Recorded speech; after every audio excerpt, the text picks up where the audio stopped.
Olá, tudo bem? Meu nome é Nayara Zimmer, eu sou aluna da Uninter, segunda licenciatura em Letras, Polo do Arroio do Tigre, e hoje eu venho aqui para falar um pouquinho para vocês a respeito do meu plano do estágio para o ensino fundamental. Eu escolhi, então, habilidades de primeiro e segundo ano da língua portuguesa, ou seja, a base traz elas para serem trabalhadas nos 2 anos. Então, não quer dizer que a criança já domine essa habilidade ou tenha ela totalmente desenvolvida ao final do primeiro ano, né? Lembrando que a gente está em fase de alfabetização nesse período, então é importante que a gente leve em consideração que a alfabetização é o grande foco de todas as atividades envolvidas em todos os campos de experiência, em todas as áreas do conhecimento nesses primeiros anos de vida, né, e de ensino. Escolhi também uma habilidade que ela é de primeiro a quinto ano, que é a questão da interpretação. Então, ela vai abranger de primeiro a quinto ano, então também a criança vai ser exigida em um nível melhor ou mais tranquilo nesse primeiro momento, né? Então, é identificar, reconhecer, selecionar informações no texto, né? Então, a gente vai pegar leve nesse início, porque ainda é a alfabetização o foco do meu estágio, então, tá?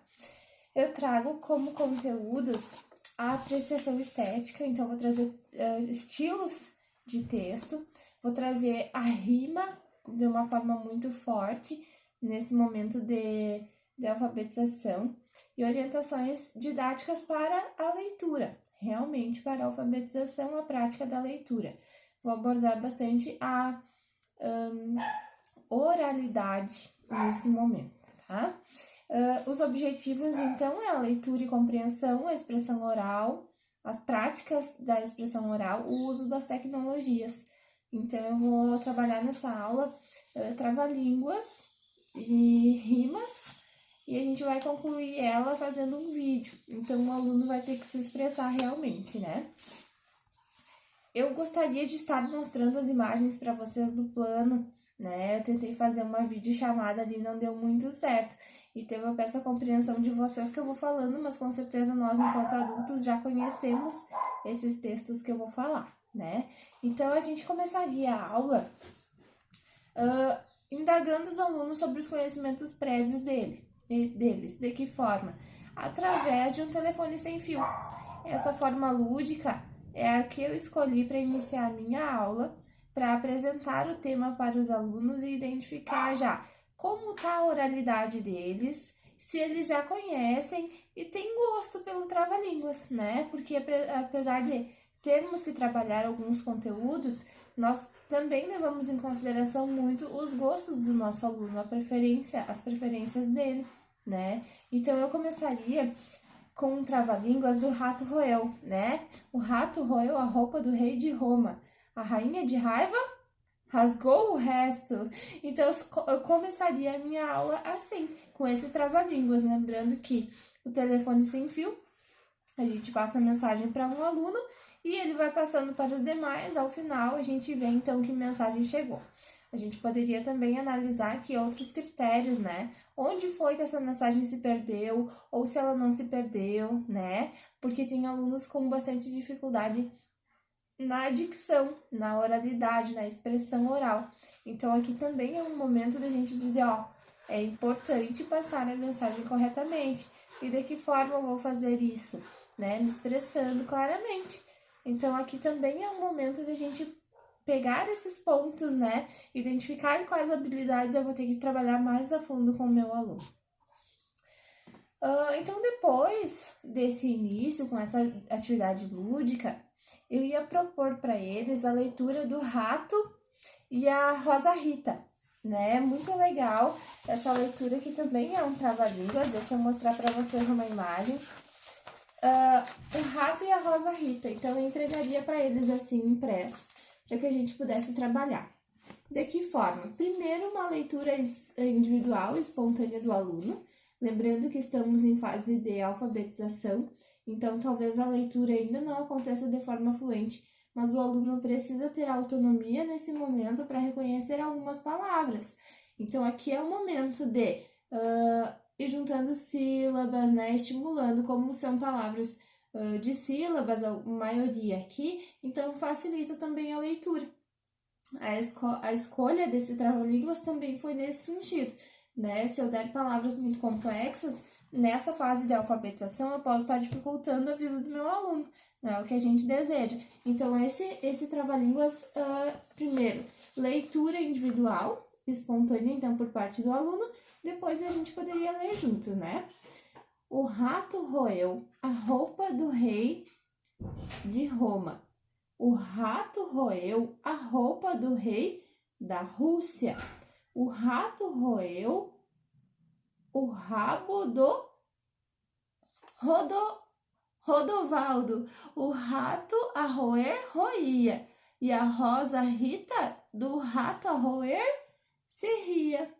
Então, aqui, até eu enrolei a língua, né? Esse trava-línguas é realmente para isso, pra gente tentar, porque às vezes nessa fase de alfabetização eles também querem adivinhar muitas palavras, né? Começa com R, é o rato, né? Mas ali tem o Rodovaldo, tem a da Rita, tem a Rosa, tem ria, tem roía.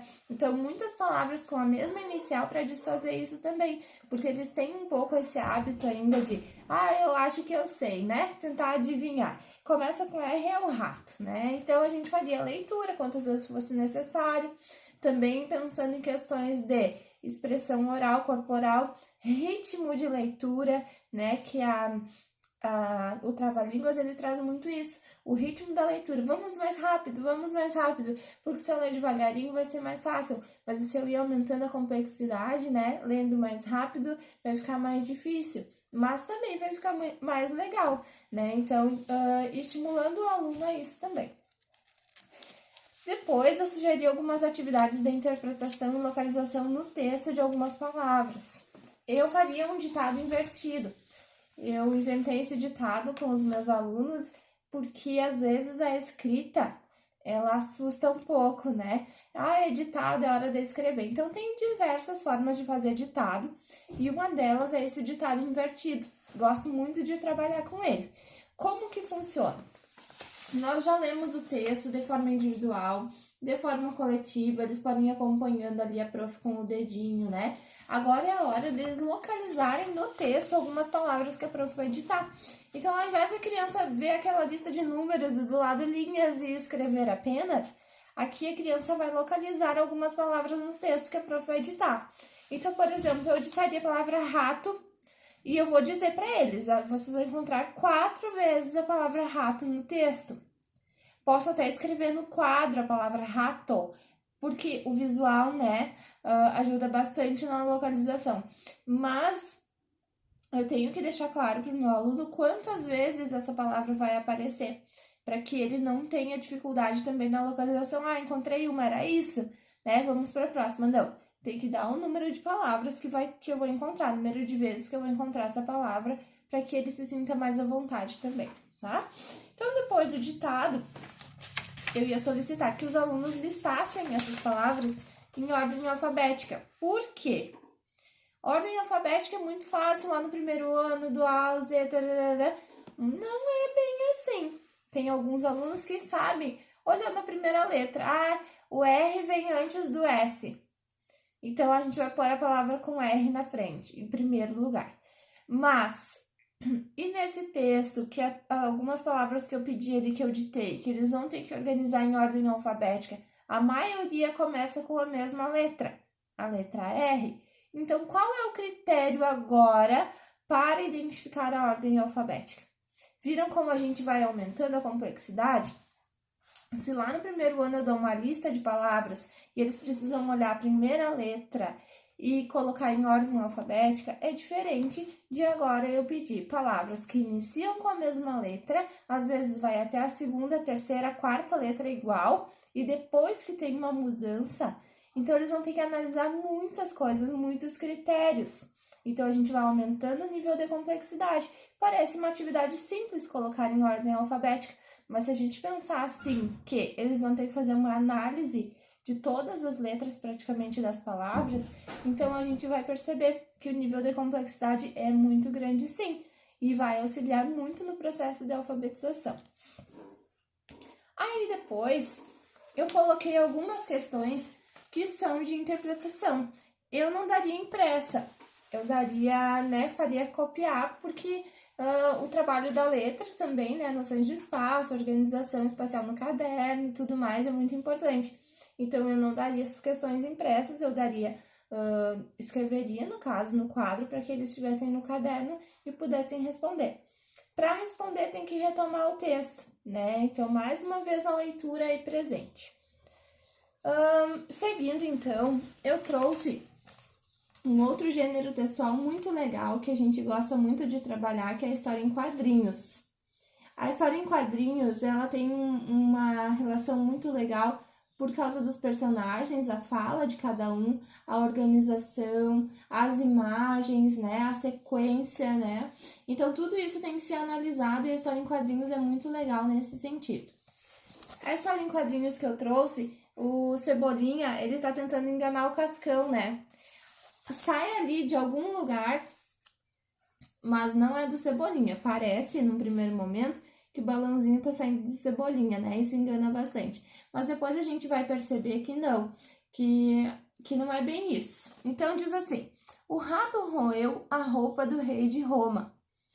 O Cascão fica impressionado. E aqui a gente trabalha também muitas questões da expressão facial dos personagens, né? O Cascão fica impressionado porque aí a gente já vai questionar as crianças. Por que ele ficou impressionado? Porque o Cebolinha, ele tem uma dificuldade de fala. E aqui ele tá falando corretamente. O rato roeu a roupa do rei de Roma. O Cascão mudou a expressão. Olha ali para ele agora. Ele tá muito feliz, ele tá surpreso, mas feliz. E ele diz assim: Cebolinha, você aprendeu a falar. E o Cebolinha disse o quê? Claro! Como assim? Então, o Cascão percebeu que, na verdade, aquele balãozinho que a gente pensava vir do Cebolinha estava vindo de outro lugar, né? Era de trás do muro, tinha alguém lá falando corretamente. E que, na verdade, o Cebolinha continua trocando letras aí, né? Que ele troca o R e o L. Então, é legal por quê? Porque a gente já pode aprofundar questões de sentimentos, emoções, né? A expressão facial demonstra isso. Então, a gente pode trabalhar essas questões, pode trabalhar os balões, né? De onde tá vindo, porque eu sei que tá vindo dessa pessoa ou desse lugar. Então, os balões também podem ser trabalhados. E além da interpretação, né? Coloquei aqui, então, depois, umas questões para interpretar. O que eu quero também que o meu aluno perceba aqui, que a gente está falando novamente do trava-línguas do rato roeu, que a gente iniciou a aula falando disso. Será que meu aluno vai lembrar? Né? E desafiar eles também. Aqui tem uma das questões de interpretação que fala: como que Cebolinha fala? O que ele troca? Então, como ele diria esse trava-línguas? O lato roeu a roupa do lei de loma, né? Então, desafiar o meu aluno, né? Procurar outras possibilidades. Uma simples tirinha dessa rende uma aula, se a gente for pensar, né? Então, uma reescrita, talvez, né? Conversar ali sobre também os sentimentos que o Cebolinha estava gostando, que o Cascão entendesse que ele estava falando corretamente e que não é legal enganar, enfim, a gente pode abordar outros assuntos aqui. Mas na língua portuguesa nós vamos trabalhar a questão da escrita correta e não correta, a oralidade também. Seguindo, então, aqui teria questões de interpretação, que eu acho que dessa vez eu daria impressa. Até porque, para ocupar, né, daria impressa a tirinha já e com as questões, para as crianças também poderem responder com mais facilidade ali na folha direta. Então, seguindo o trabalho com trava-línguas, ainda no desenvolvimento da minha aula, traria mais um, que é a vaca malhada. A vaca malhada é muito legal, né? Eles gostam e falam muito rapidinho, não tem muita dificuldade. A vaca malhada foi molhada por outra vaca molhada e malhada. Então, aqui, nós vamos trabalhar questões como observação das palavras, que são muito semelhantes, molhada e malhada. Aí, a criança vai fazer uma análise, pintar de azul as letras que são iguais nas duas palavras, o que muda nelas, se é o início, se é o final. Então, ela vai trabalhar aqui também a separação silábica, né? Para identificar se a sílaba inicial é semelhante ou é a final. Então, a gente pode trabalhar N coisas aqui com essas palavras. A gente vai falar muito sobre o som também, porque a rima, na verdade, o que determina é a terminação silábica, né? Ela rima porque o som é semelhante ou igual. Então, a gente vai trabalhar muito sobre o som das palavras, os fonemas, né? Depois de algumas questões de interpretação, eu vou voltar lá com o meu aluno, então, a ler o nosso trava-línguas e desafiar ele. Desafiar ele a construir um trava-línguas agora. Eu já dei algumas partes, ó, a malhada, deu uma, e viu outra, comendo. Então, ele vai ter que encontrar palavras aqui que ele possa completar esse trava-línguas. Fica encantador o resultado dessa atividade, porque criança é um ser muito criativo, né? E eles fazem e criam trava-línguas maravilhosos. E a gente vai trabalhar essa parte também da criação. Então, a gente não vai ficar só na parte de ler, interpretar, contar, né? Trabalhar a oralidade também, a interpretação. Mas a gente vai trabalhar a criação. A gente tem que fazer com que o meu aluno se expresse através de uma criação própria. E assim também eu vou saber se ele entendeu questões como o que é uma rima, por que rima, né? O que encaixa ali no trava-línguas, por que é um trava-línguas. Então, aqui nesse momento, nessa atividade que parece simples, eu vou poder analisar muitas coisas. Concluindo, então, a nossa aula, vou propor o encerramento. Nós vamos até propor outra atividade, pode até ser massinha de modelar, alguma atividade assim, mais lúdica, porque a gente já fez bastante atividade motora e escrita hoje, né? Então, enquanto alguns alunos fazem essa atividade em sala, eu vou me retirar com um de cada vez, vai ser individual. E nós vamos até a outra sala e vamos gravar, utilizando o celular, então, um recurso, né? Nós vamos gravar a criança contando seu trava-línguas, né? Por exemplo, assim, o meu trava-línguas ficou assim, prof. A vaca malhada deu uma olhada e viu outra vaca malhada comendo coalhada. É um exemplo, né? Que a prof criou agora. Então, ela vai gravar um vídeo contando esse trava-línguas. Porque se eu fiz o meu trava-língua, eu tenho que ter a capacidade de ler ele e de forma correta, com uma boa entonação, né? Então, a gente espera que a criança consiga também chegar a esse objetivo. E por que gravar?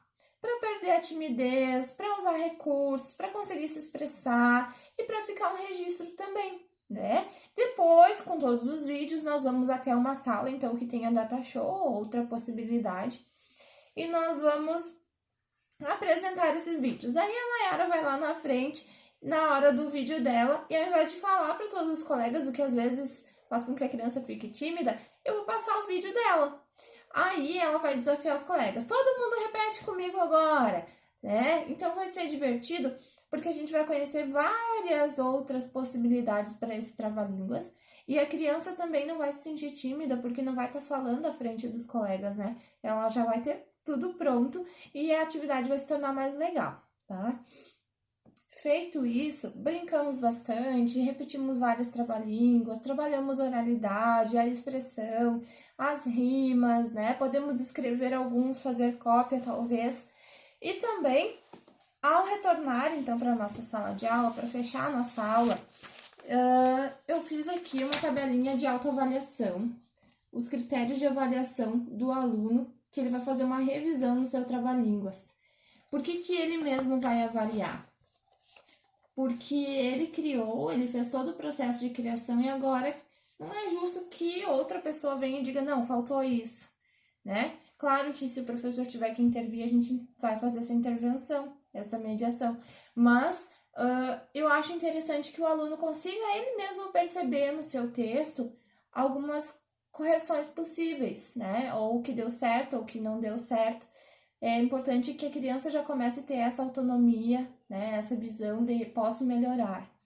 Então, ali, o primeiro critério de observação, seu trava-línguas tem palavras com sons parecidos?